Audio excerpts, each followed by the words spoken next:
Gitu. Hak-hak yang memang harusnya dia dapat, tapi selama ini tidak didapatkannya karena jenis kelaminnya perempuan. Gitu, dia mengalami kekerasan seksual, kemudian dia ceritakan di media sosial. Nah ini menggunakan hashtag #MeToo itu tadi. Hai teman-teman, balik lagi di podcast Ngomen edisi kedua. Kali ini kita nggak sendirian loh, kita ada tamu spesial kali ini. Perkenalkan, Halo semuanya, namaku Dila, aku mahasiswa HIUMM angkatan 2021.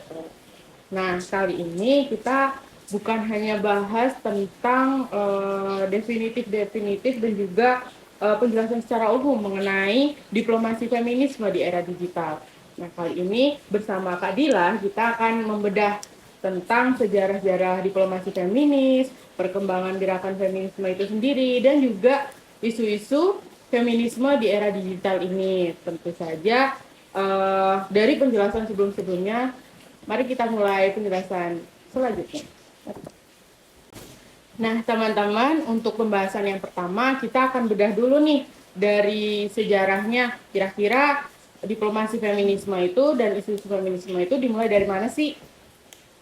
Kalau kita bicara feminisme, sebenarnya ini kan sebuah gerakan yang muncul karena adanya realita yang mendiskriminasi perempuan, gitu ya.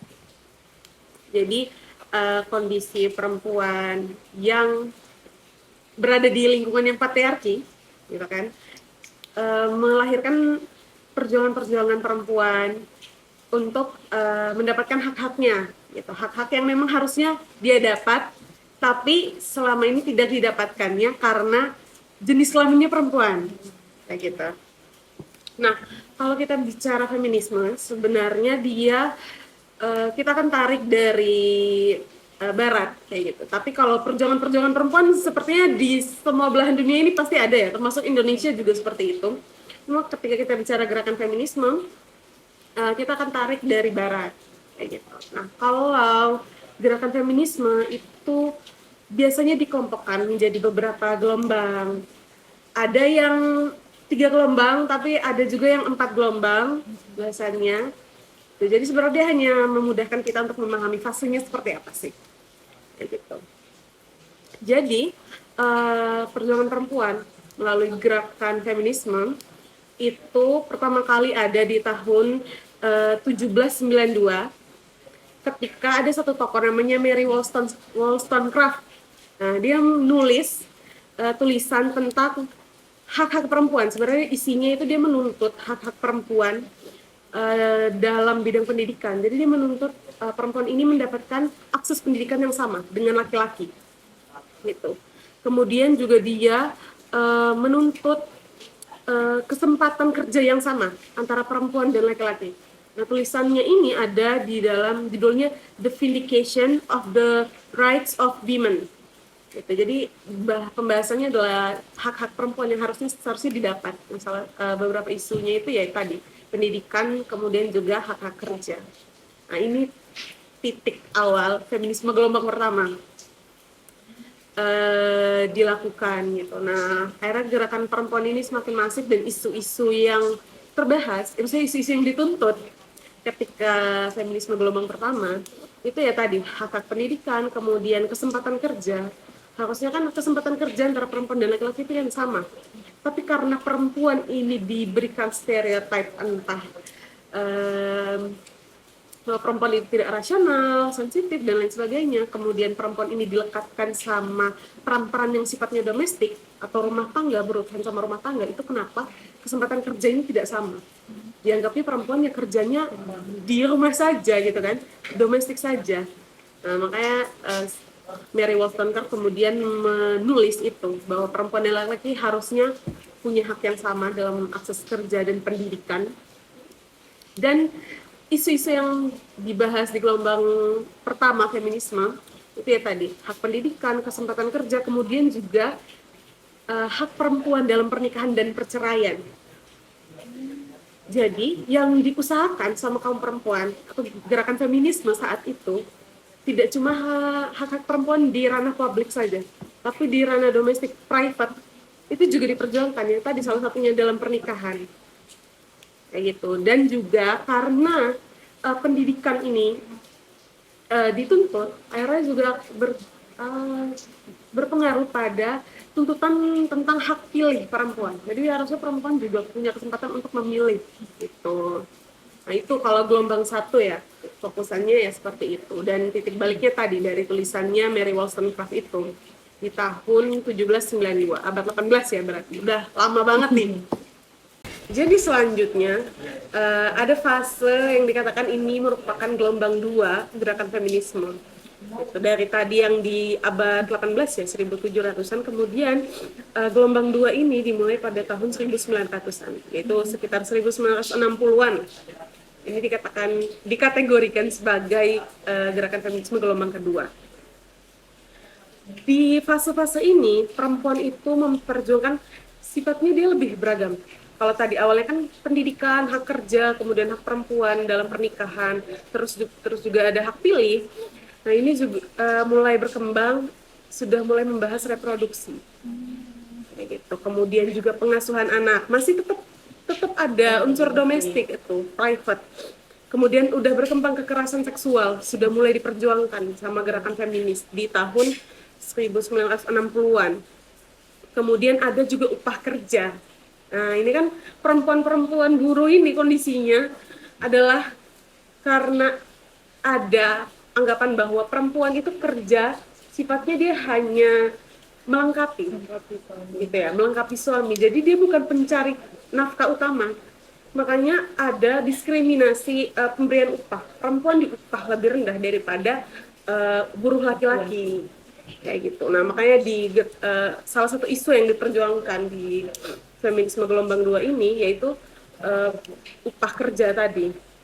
Kemudian masih juga membahas masalah pendidikan dan juga kesempatan kerja, karena memang nggak mudah ya untuk mengubah kondisi masyarakat. Itu memang tidak mudah karena ini sudah membudaya gitu. Budaya patriarki ini kan sudah ada sejak lama, kemudian disosialisasikan sejak kita kecil. Pasti Neha, aku ataupun teman-teman lain juga nggak asing gitu sama perempuan-perempuan yang dilekatkan sama pekerjaan domestik.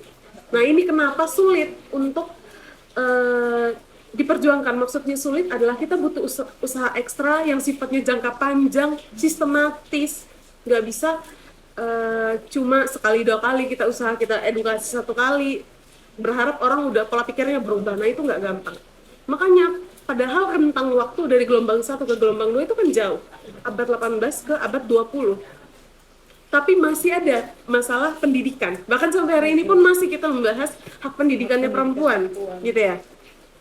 Nah, jadi di gelombang kedua ini dia mulai berkembang isunya yang dituntut, dan juga di sini mulai ada aliran feminisme nih. Mungkin teman-teman udah nggak asing ya sama aliran feminisme, ada liberal, ada radikal, ada marxis dan lain sebagainya lah.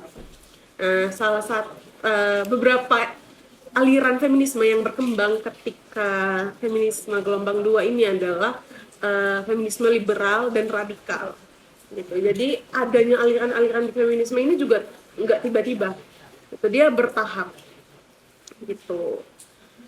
Nah itu sih kalau feminisme gelombang 2 ya, tadi isu-isunya seperti apa, dia mulai berkembang, kemudian sudah mulai ada aliran feminisme tuh. Kemudian gelombang tiganya itu di abad 20 akhir, 1990-an lah ya. Itu isunya juga jelas, dia lebih beragam lagi. Dan ini sebenarnya gelombang 3 ini dia merespon gerakan feminisme gelombang-gelombang sebelumnya. Maksudnya mengkritik sih sebenarnya. Karena dianggap bahwa gerakan feminisme di gelombang-gelombang sebelumnya ini eksklusif sifatnya. Eksklusifnya yang seperti apa? Dianggap bahwa apa yang diperjuangkan oleh feminis di waktu-waktu sebelum gelombang 3 ini lebih mengutamakan kepentingan perempuan kulit putih. Itu kurang beragam, kurang inklusif. Kalau bahasa sekarang ya inklusif gitu ya. Kurang inklusif. Jadi hanya mewakili beberapa kaum saja, beberapa kelompok aja. Tidak mewakili ras, Keseluruhan. iya, perempuan kan kita dari ras yang berbeda-beda, kelompok yang berbeda-beda, ada kulit hitam, kulit sawo matang dan lain sebagainya gitu kan. Tapi dirasa gelombang feminisme gelombang satu, gelombang dua itu masih eksklusif, masih memperjuangkan kepentingannya perempuan kulit putih, kaum kaum menengah seperti itu. Jadi di gelombang tiga ini ada kritikan itu. Kemudian di gelombang tiga ini juga gerakan feminisme sudah mulai uh, bukan berkolaborasi apa ya, dia udah mulai terlibat, ada pengaruh dari budaya-budaya populer gitu. Jadi feminisme ini bentuknya sudah tidak sekaku itu, karena dia lebih luas, lebih Fleksibel. bebas, lebih fleksibel itu ya. Aduh kok bahasanya kurang ya, fleksibel gitu ya bahasa Inggris. Dia lebih fleksibel, kemudian dia juga akhirnya lebih inklusif gitu. Sudah tidak hanya tentang kepentingan kelompok tertentu, tapi dia lebih inklusif tadi, mewakili kepentingan kelompok-kelompok lain, perempuan dari kelompok yang lain juga seperti itu. Jadi sudah fokus pada ras-ras tertentu juga. Kemudian juga ada orientasi seksual nih, mungkin kita udah nggak asing ya sama orientasi seksual, entah itu bi atau hetero dan lain sebagainya. Ini juga kemudian diperjuangkan dalam gerakan feminisme kayak gitu. Nah ini mulai ada sejak feminisme gelombang ketiga kayak gitu. Nah selanjutnya itu gelombang keempat, sebenarnya cuma ada yang gimana ya, masih belum bisa mengelompokkan bahwa zaman sekarang ini merupakan feminisme gelombang keempat, tapi ada yang kemudian mengkategorikan bahwa sekarang itu sedang memasuki fase feminisme gelombang keempat. Gitu. Sebenarnya ini mulainya di sekitar tahun 2010-an gitu. Nah, perjuangan yang dilakukan pun sudah menggunakan kemajuan teknologi gitu ya, pakai media massa, media online dan lain sebagainya. Mungkin teman-teman udah nggak asing sama gerakan-gerakan yang basisnya itu di media online seperti gerakan Me Too. Itu kan awalnya dari media online. Saya lupa, tapi aktris Hollywood kalau nggak salah ya, pertama kali dia nge-tweet cerita kalau dia itu mengalami pelecehan seksual di tempat kerjanya. Kemudian ini menjadi booming dan dilakukan sama negara-negara lain gitu. Termasuk salah satu yang lumayan besar itu di Korea Selatan saat itu. Nah, jadi seperti itu. Ada yang mengkategorikan bahwa sekarang ini fasenya feminisme gelombang 4 dengan pemaksimalan penggunaan media. Kayak gitu. Itu sih kalau feminisme ya, sejarah feminisme dunia, gerakan feminisme. Dia ada beberapa fase memang dikategorikan seperti itu. Tapi kalau kita merujuk ke Indonesia sebenarnya kalau sederhananya kita bahas ini gerakan feminisme itu adalah gerakan yang memperjuangkan hak-hak perempuan. Artinya ya Indonesia juga melakukan hal yang sama gitu. Nggak cuma perempuan, kita kaum perempuan, tapi pada saat berkembangnya gerakan perempuan di Indonesia itu juga ada perannya teman-teman laki-laki. Nah ini catatan bahwa dalam usaha-usaha kita untuk memperjuangkan hak suatu kaum, entah itu kaum perempuan ataupun kaum-kaum tertindas lainnya ya, itu nggak bisa cuma kaum yang menjadi korban, itu yang berjuang. Contoh, dalam permasalahan kaum perempuan, tidak bisa cuma perempuan yang bergerak, harus ada teman-teman laki-laki, karena kita iya satu kesatuan seperti itu. Kita merupakan kolega, mitra. Nah untuk mencapai suatu tujuan itu makanya kita harus sama-sama bergerak.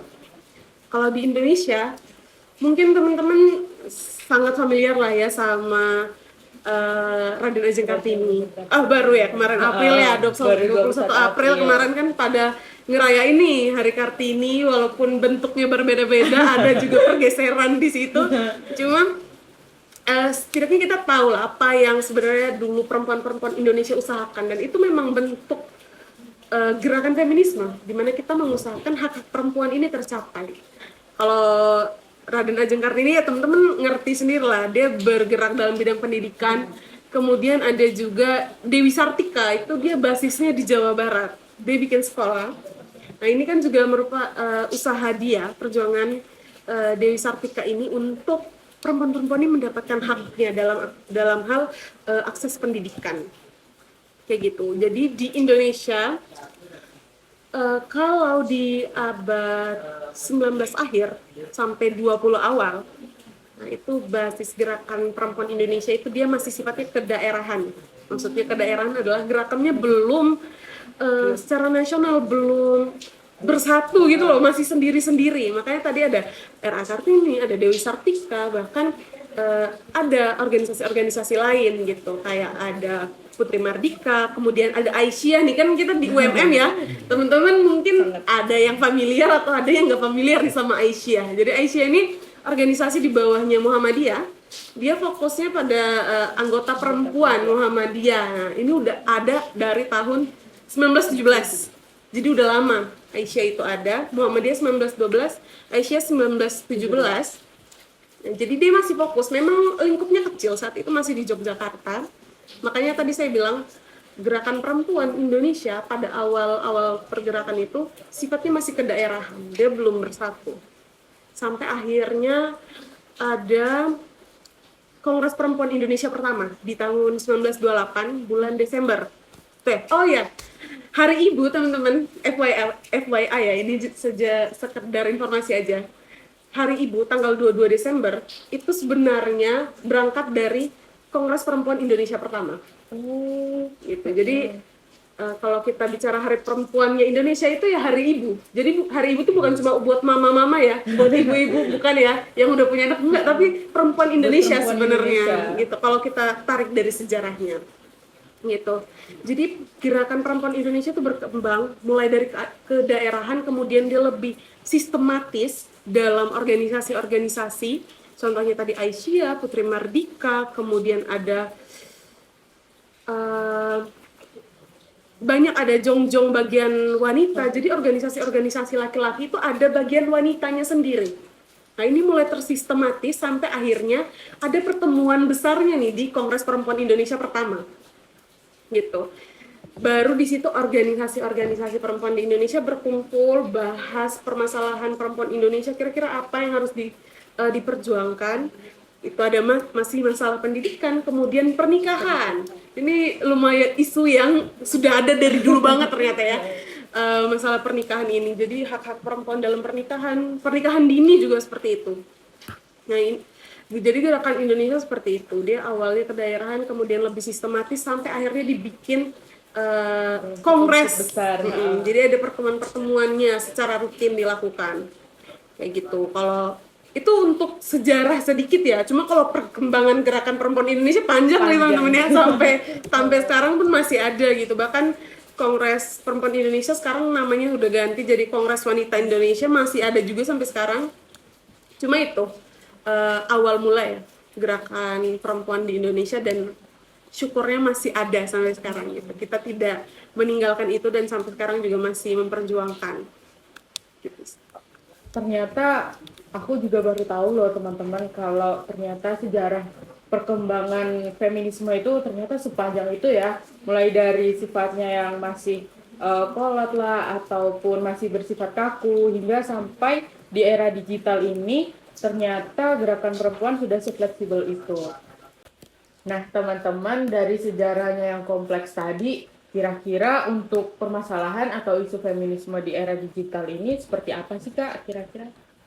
Kalau permasalahan feminisme maksudnya mungkin permasalahan perempuan ya gitu ya. Jadi sebenarnya karena penggunaan media yang sangat masif ya sekarang, kalau yang sering terjadi mungkin teman-teman juga sangat familiar itu ya kekerasan berbasis gender, cyber gitu ya. Jadi terjadinya di media-media online. Ini pasti sering sih kita ketemunya, entah ada ketikan-ketikan seksis, candaan-candaan seksis, kemudian pelecehan-pelecehan seperti mungkin teman-teman pernah dengar sebutan-sebutan pulen gitu-gitu. Nah, itu kan sebenarnya bentuk-bentuk pelecehan yang terjadi dan marak sekarang gitu ya. Nah, itu sebenarnya salah satu permasalahan. Nah, permasalahan lainnya juga adalah bahwa benar bahwa media ini dia membawa pengaruh yang baik ya. Kita bisa menjangkau massa yang lebih luas untuk edukasi, tapi juga ada tantangannya gitu, karena kondisi masyarakat yang sudah terdoktrin, sudah terbiasa hidup dengan budaya patriarki, kemudian masyarakat ini kan sangat beragam. Media ini kan dia menjangkau masa yang sangat luas. Nah, ketika kita ingin menyampaikan hal-hal yang sifatnya edukatif seperti menentang feminisme, yang memang banyak nih hatersnya kan, pembencinya kan banyak banget. Lika-likunya para feminis nih lumayan Struggle. iya struggle banget karena menggunakan media dengan jangkauan massa yang kita juga tidak bisa pastikan ini siapa ya, nggak bisa kita kontrol ini siapa yang bakal dapat informasi ini, pasti bakal banyak feedback yang juga nggak kita duga gitu. Kadang kita niatnya baik ya, kelompok-kelompok feminis ini niatnya baik untuk edukasi bahwa ya tadi yang udah banyak kita bahas lah, bahwa ini nggak benar, bahwa ada terjadi diskriminasi, penindasan dan lain sebagainya, tapi nggak semua orang bisa menerima itu. Nah, ini salah satu struggle, salah satu permasalahan yang dihadapi di era sekarang gitu. Tapi memang benar bahwa ini membawa dampak yang sangat baik karena susah untuk menjangkau massa yang lebih banyak ya. Kayak dulu kan kita tidak bisa menggunakan media massa, media online. Kita nggak bisa menggunakan itu untuk menjangkau orang lebih banyak. Tapi dengan adanya media, teknologi, kita bisa menjangkau orang. Misal kita sekarang ada di Malang, tapi kita bisa edukasi yang kita sampaikan itu bisa sampai ke orang mungkin di Australia sana kah atau Singapura sana. Nah, kayak gini. Jadi baiknya adalah bahwa edukasinya bisa meluas, seharusnya berbanding lurus dengan kesadaran masyarakat. Tetapi memang bukan hal yang mudah karena kita hidup di lingkungan yang seperti itu dan sudah menjadi budaya gitu bahwa perempuan baiknya tidak terlalu banyak bicara, apalagi di ruang publik seperti ini gitu ya. Jadi selalu ada pertentangan-pertentangan. Bahkan kalau sekarang feminisme ya masih ada anggapan bahwa feminisme ini membenci laki-laki lah, perjuangan perempuan ini ingin menindas laki-laki malah kan. Ini kan Ingin menyalahi kodrat bahkan iya, ada yang ingin bilang menyalahi gitu. kodrat seperti itu. Nah, ini struggle-struggle yang dihadapi sama pejuang-pejuang, sama aktivis-aktivis ya, aktivis-aktivis feminis. Itu sih kalau permasalahan-permasalahan yang terjadi ya. Kalau misal kayak akses pendidikan dan lain-lain, maksudnya isu-isu yang sudah diperjuangkan dari dulu bukan berarti sekarang nggak ada. Masih ada, tapi yang masih terjadi di era digital seperti ini ya tadi itu, kekerasan di media online, dan semenjak corona itu ya memang meningkat. Karena kita aktivitasnya memang banyak di online kan. Iya, betul. Semuanya bahkan sekolah aja jadi online. Jadi online. Gitu. Jadi memang aktivitas kita lebih banyak di situ sehingga angka kekerasan pun naik. Dan tadi ya bukan cuma sekedar seperti catcalling tadi itu, tapi ada juga misal penggunaan media elektronik untuk contoh nih foto perempuan dipakai, dieditin pakai AI, Dibuat hal-hal yang tidak senonoh. hal-hal yang tidak senonoh. Ini kan melanggar sebenarnya privasi, melanggar hak. Ini sebuah perbuatan yang memang bentuk dari kekerasan itu. Jadi bentuk kekerasan juga semakin banyak dengan berkembangnya media ini. Kayak gitu. Jadi ya ada bagusnya bahwa kita bisa menjangkau massa yang lebih banyak, dan itu sangat sangat bagus dan sangat bermanfaat ya. Kalau kita lihat konten-konten kreator yang memang membahas permasalahan ini, kita nggak bisa memungkiri bahwa punya impact gitu. Orang yang berbicara di media sosial itu punya impact ke masyarakat gitu. Termasuk ini ya, kita bikin podcast nih kan. Jadi ini kan juga sebagai cara kita untuk sharing edukasi ke teman-teman yang harusnya bisa meningkatkan kesadaran massa luas seperti itu. Jadi perjuangan perempuan ini ya harusnya lebih mudah, tapi struggle-nya adalah karena kondisi masyarakat yang masih beragam, tingkat budaya patriarki di tiap wilayah itu beda-beda, akhirnya respon pun berbeda-beda, dan ya nggak bisa berhenti sampai sini aja gitu lah. Dan nggak bisa cuma di media online memang, karena bertemu langsung juga perlu gitu untuk benar-benar mengetahui apa sebenarnya permasalahan, apa yang membuat masyarakat seperti itu, dan kita perlu luruskan seperti apa. Itu kan juga perlu untuk bertemu langsung. Makanya nggak bisa sifatnya hanya Berupa konten. hanya sebatas konten seperti ini ya harus masif, harus continue. Nggak apa-apa sebenarnya konten, tapi continue. Dia terus berkelanjutan. Makanya sifat kegerakan itu kan nggak cuma dia bisa satu kali, dia punya, dia udah sistematis, waktunya juga jangka panjang kayak gitu. Itu sih. Iya. Itu ya teman-teman, berarti yang bisa di-highlight dari permasalahan dan isu feminisme di era digital ini, bahwa kekerasan itu bukan hanya sebatas kekerasan fisik saja, melainkan masih banyak bentuk-bentuk kekerasan seperti kekerasan struktural ataupun kekerasan kultural, ya, di mana kekerasan ini bisa berbentuk dari perkataan, ketikan, ataupun dari secara tidak langsung lah seperti itu. Nah, untuk selanjutnya kita akan membahas tentang kira-kira ada nggak sih gerakan-gerakan perempuan aktif di zaman sekarang, Kak?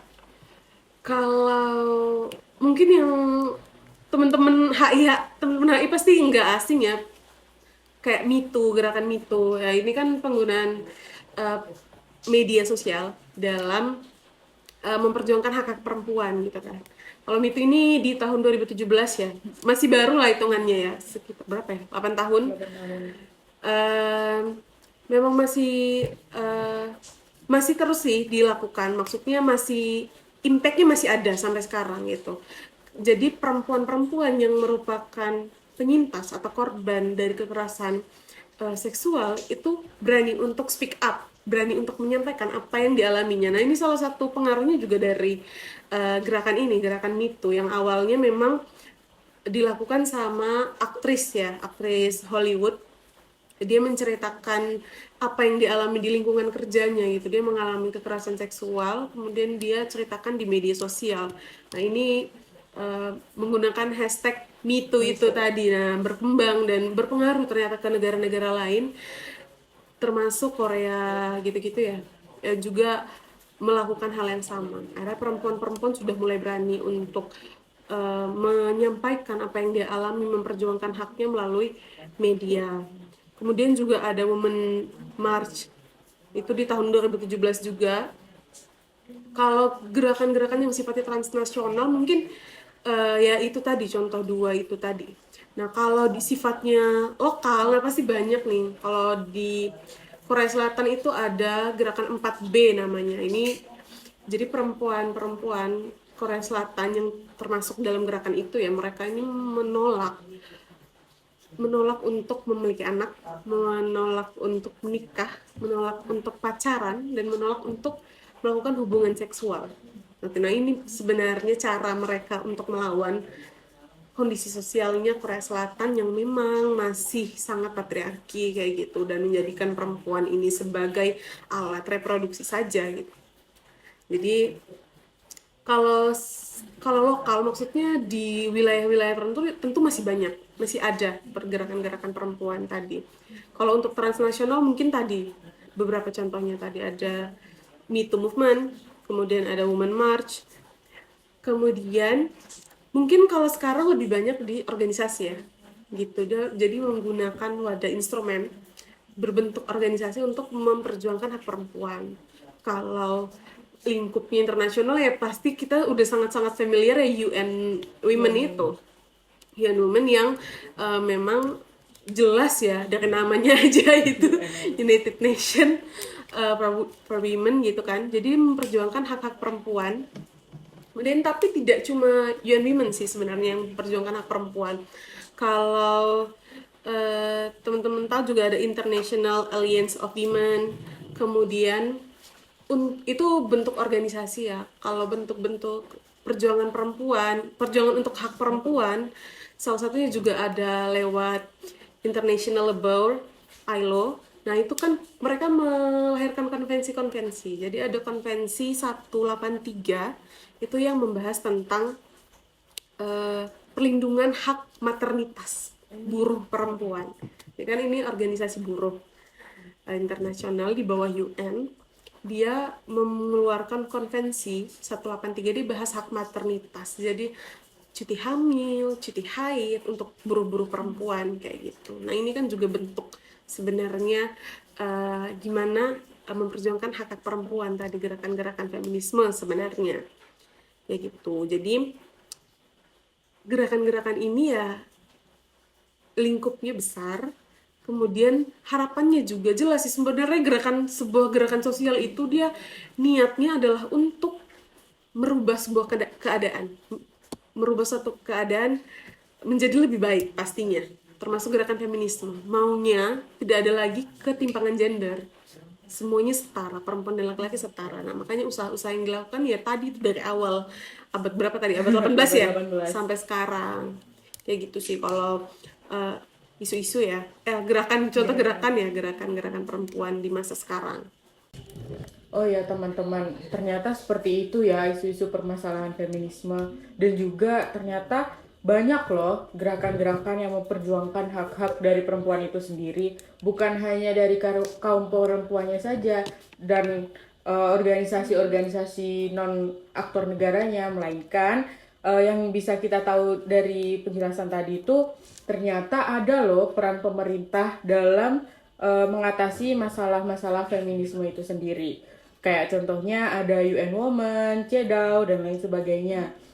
Ternyata peran dari negara ini sangat penting banget ya untuk mengatasi masalah feminisme ini. Nah, untuk selanjutnya Kak, kira-kira bentuk diplomasi feminisme di era digital itu seperti apa aja sih? Kalau bentuk diplomasi feminisme ya sekarang, jadi sebenarnya kan diplomasi feminis mungkin teman-teman udah bahas ya sebelumnya di episode 1 gitu kan. Gimana akhirnya prinsip-prinsip kesetaraan gender ini kan dibawa dalam hubungan luar negeri sebuah negara gitu, entah melalui state aktornya ataupun non state aktor kayak gitu kan. Nah, dalam diplomasi feminisme ini kan gimana caranya agar hak-hak perempuan itu bisa tercapai, kemudian juga melibatkan perempuan. Gitu. Jadi nggak cuma sekedar diperjuangkan perempuan itu, tapi juga dilibatkan. Nah, mungkin teman-teman juga sudah banyak tahu lah, ada beberapa negara yang sudah menerapkan feminist foreign policy. Ada Swedia, ada Jerman, ada Kanada, ya kan. Kemudian salah satu negara tadi kan ada Swedia. Swedia ini dalam upaya untuk implementasi tadi ya feminist foreign policy-nya, mereka itu membuat sebuah lembaga namanya SIDA. Jadi Swedia International Development Corporation Agency. Nah, jadi lembaga ini tujuannya untuk menciptakan kondisi di mana uh, masyarakat ini hidup dengan lebih baik tanpa ada diskriminasi, tanpa ada kemiskinan, tanpa ada penindasan kayak gitu. Nah, caranya seperti apa yang dilakukan? Jadi mereka ini memang bukan cuma fokus dalam permasalahan perempuan sebenarnya, ya tadi itu kemiskinan, kemudian pendidikan, kesehatan dan lain-lain, termasuk juga untuk memperjuangkan hak perempuan salah satu fokusannya. Nah, contoh program yang dilakukan oleh SIDA ini, mereka mendanai proyek-proyek, salah satunya itu mendanai proyek pendidikan sekolah untuk anak-anak perempuan di Afghanistan. Kita kan sama-sama ngerti ya, Afghanistan ini kan lagi konflik gitu. Nah, ini kondisi konflik tersebut, perang tersebut kan mempengaruhi masyarakatnya. Kita sekolah diliburin, bahkan mungkin sekolahnya udah rusak gitu. Makanya melalui lembaga ini, Swedia ini mendanai proyek untuk agar anak-anak perempuan di Afghanistan sana tuh sekolah, bisa mendapatkan akses pendidikan seperti saat sebelum konflik gitu. Nah, ini kan sebenarnya hak dasarnya mereka juga gitu kan. Tapi kemudian dibantu sama Swedia. Nah, ini bentuk mereka mengimplementasikan tadi feminist foreign policy melalui hubungan kerjasama itu.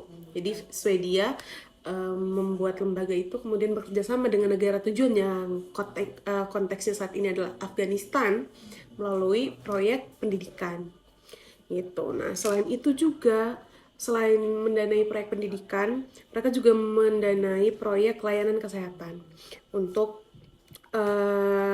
di wilayah-wilayah Afrika. Jadi kita mungkin tahu banyak ya kondisi di Afrika itu seperti apa. dan butuh pertolongan jelas. Nah, Swedia berusaha untuk mendanai itu gitu, biar akses kesehatan ini dan kebersihan itu lebih bisa menjangkau teman-teman di Afrika sana.